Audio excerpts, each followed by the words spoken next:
What's happening? Oh my God. What's happening? I don't know. Oh my God. What is it? I don't know. What the fuck? Okay, Lord. It's bugs. Help me. Help me, Charlie.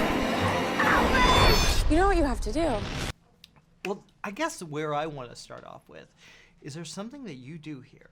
These weird shots, these weird angles where you kind of see the back of someone's head and then what they're surrounded by.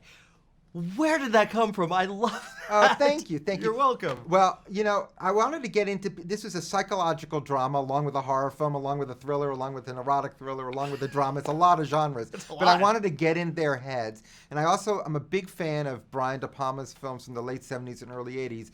Like Dressed to Kill and Blowout, and he uses a split diopter lens a lot where you can keep something in focus in the foreground and something in focus in the background. And I thought it'd be really interesting whenever Allison was looking at Logan that we could be behind her and keep her ear in focus and I thought it would be an interesting way to keep the tension up and hopefully it works. It worked.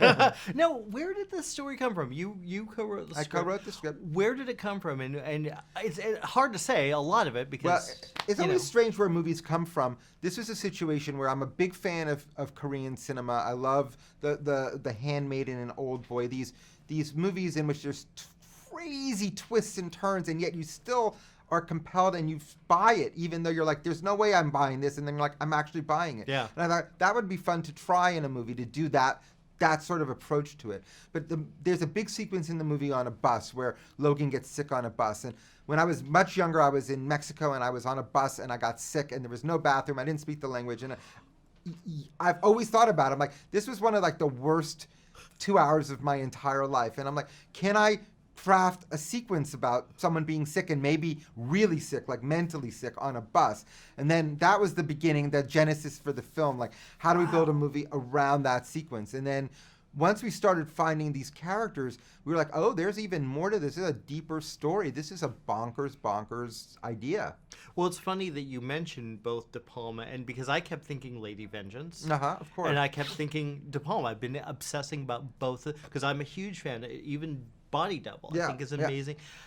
What was it specifically that, like, going into these different directions, how far did you want to go? Was there anything that you couldn't do? Because you go pretty far. We go pretty far. I mean, listen, this isn't a movie in which this isn't the most violent movie. This is the most sexual movie. This is the most depraved movie. This is hopefully a movie in which you actually care about the characters. But it is crazy what goes on, and it is violent and sexy and bloody, but I wasn't about how far I can go. It was more like, how can I keep laughing? How can I keep myself entertained? What can I do? How far can I push it? And we do through the whole movie, and that was part of the fun. But De Palma did that in his early movies. He had an ability to make something artful, and it felt like you're watching something very elevated and something beautiful, but at the same time he was pushing stuff really far and like, I'm seducing you, but we're going nuts here. And that was a real inspiration for this film, to try and bring people in and then like throw them as many curveballs as we could.